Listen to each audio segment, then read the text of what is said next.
વાવથરા જિલ્લામાં મોડી રાત્રે અચાનક હવામાનમાં પલટો આવતા ભારે પવન સાથે વરસાદ વરસ્યો હતો। તોફાની પવનને કારણે જિલ્લામાં અનેક વિસ્તારોમાં નુકસાનની ઘટનાઓ સામે આવી છે। અનેક સ્થળોએ હોર્ડિંગ્સ, શેડના પતરા અને વૃક્ષો ધરાશાયી થતાં લોકોમાં ભયનો માહોલ સર્જાયો હતો। તો દિયોદર શહેરમાં મોડી રાત્રે ભારે પવન સાથે વરસાદ પડતા જનજીવન પ્રભાવિત બન્યું હતું।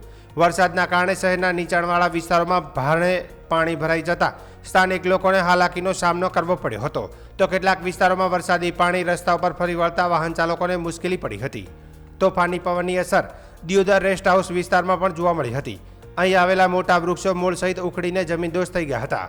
વૃક્ષો ધરાશાયી થતાં આસપાસના વિસ્તારોમાં નુકસાન થવાની ભીતિ સર્જાઈ હતી।